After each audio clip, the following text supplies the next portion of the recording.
Welcome back to the Knick-Knack Review. Today we get to look at Invincible Episode 6. Let's get into it. So this episode starts off with a college student who, God, he reminds me of Rick from Rick and Morty. It was absolutely hilarious. I don't know if that was intentional, but yeah, he definitely gave me Rick and Morty vibes. He gets abducted by this scientist who you don't know who he is at first, and he starts doing all kinds of experiments on him, and he's like, "Whoa, Doc, what are you doing?" He goes from acting like Rick to acting like Morty, like, I don't know, what are you doing? You find out who the mad scientist is a little bit later, but we'll get into that. Meanwhile, the doctors are frantically trying to save Invincible after that brutal beating he had in the last episode, and Monster Girl. They're trying to save both of them at the same time.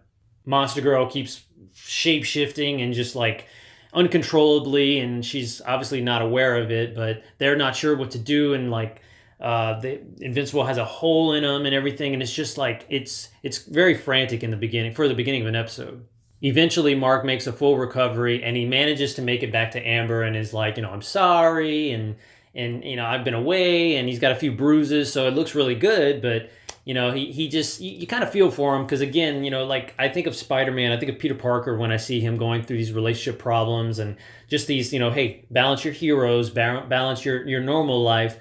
And I love those aspects because it brings a sense of realism, regardless if it's a comic book or if it's a cartoon.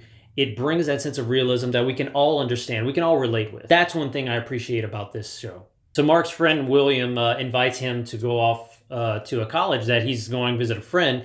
And so he asks if Amber can go, and they're like, yeah, sure, why not? So they all go off to a college road trip and hang out. Meanwhile, at home, Mama Grayson is still off doing her detective work, trying to find exactly what happened when it came to the murder of the Guardians.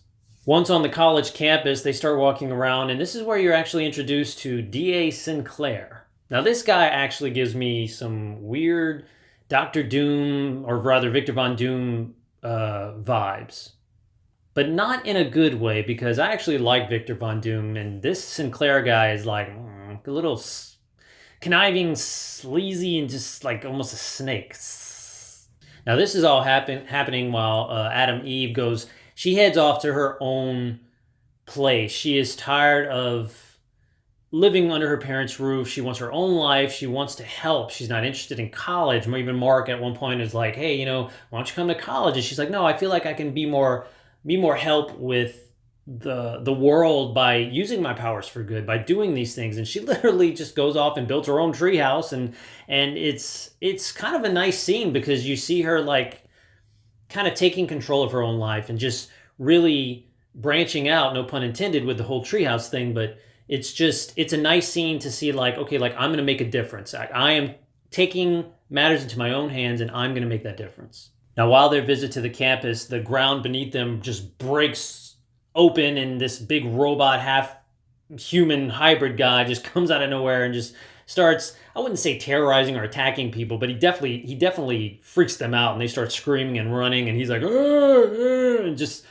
like, he can't talk. You see it earlier in the episode where the guy is being experimented on, he gets his throat cut and everything, and you find out that's him, and so you know why he can't talk. It's just, he's very misunderstood, and Mark's like, okay, well, you know what? It's hero time.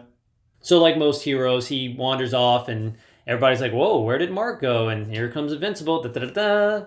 And he and this robot-human hybrid have a nice little battle, and I can never say enough about these animated battles, man. They're really good. They're well-drawn, choreographed, and I can't say enough about them. I will say, man, as a fan of Digimon, this guy reminded me so much of Machine Dramon. It's kind of ridiculous. He looks almost identical to him. There's this one moment where William actually sees Invincible up close right before getting pummeled, and he's like, Mark? And he's like, get out of here.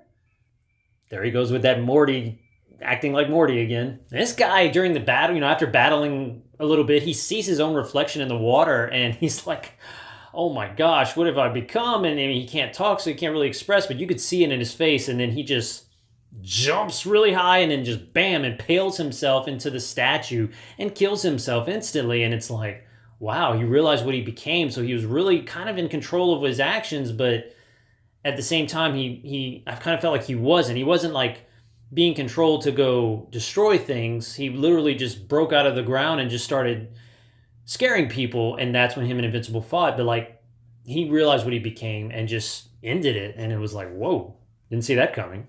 And then after a little bit, you find out that mad scientist that did that to him ended up being D.A. Sinclair. And it's crazy that I got Victor Von Doom vibes because Victor Von Doom, he has his robot army, and D.A. Sinclair had that hybrid army, so it's pretty accurate. Makes sense.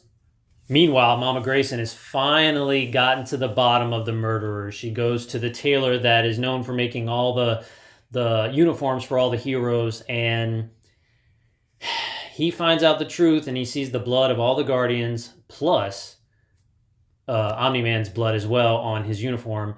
And he's like, look, you got this guy's blood, this guy's blood, this guy's blood. But blood oxidizes, as soon as it enters the oxygen, it starts oxidizing. And it's like, this is the oldest blood right here on the fist. And it's like basically telling her that, yeah, he did it. And she knew all along, but she didn't want to believe it. She's like, oh, maybe, he was defending himself and they attacked him and all these other things. But she pretty much knew in her heart what was going on.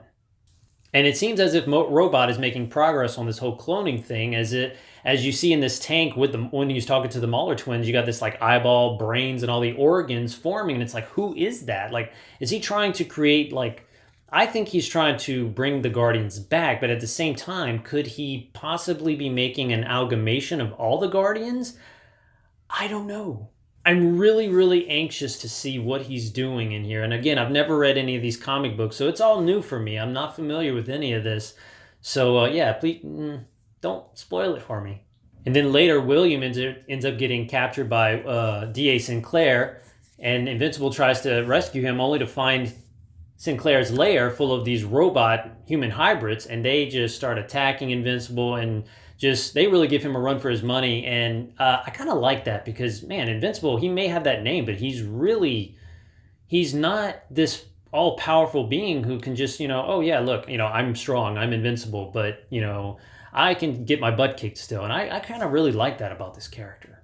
Now, it turns out that Rick, William's friend, is actually one of those robots, and Rick sees William in the chair about to get cut open, and it like overrides his programming, and he's like, oh no, and he rips that thing right out of his head like the Matrix, and then just is like, oh, you know what, I'm gonna help you out, Invincible, and just starts going through those robots like nothing, and he ends up rescuing his friend. I do love the scene where Invincible just backhands Sinclair like whack, and his jaw just... It was so satisfying to see that, and he ends up looking like Victor Von Doom to looking like Jaws from James Bond. Now, this episode actually ends with Mama Grayson confronting Omni-Man about the whole murders, and of course he denies it, and she's not having it. She's like, oh, you know what? Whatever, man, and just walks upstairs while you have Adam Eve enjoying her solitude and all happy and everything, and realizing she can make a difference. While on the other side, you have some punks who are grave digging the Immortal's body. They believe that they can become immortal just like him by drinking from his brain? I'm not sure if I got that right, that they're going to drink some brain juice, and get his powers. So yeah, that's how the episode ends. It was a little bit of a cliffhanger and a little bit of weird.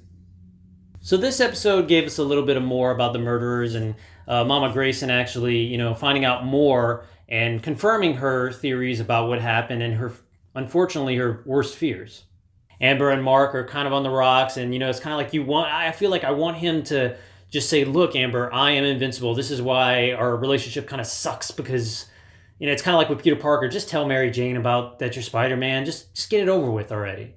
So I'm kind of rooting for him to just flat out tell her, and maybe he will in the season finale or something, or maybe in the next episode, but I'm really, really anxious to see what happens with the whole investigation about the murder of the Guardians, and I'm anxious to see where Robot goes with the whole cloning process. It gets good each episode, or rather better each episode, and it keeps you invested, and I'm really looking forward to the next one. And that about does it for this episode of the Knick-Knack Review. Don't forget to leave a comment below and let me know what you thought about this episode of Invincible and any theories you might have. Try not to spoil it too much, but if there's anything I missed in this episode that you believe should have been talked about, please let me know in the comments below. And don't forget, if you liked what you've seen here, well, you know what to do. That about does it for the Knick-Knack Review. And as always, I am Clint the Knick-Knack, and I will see you on the next one.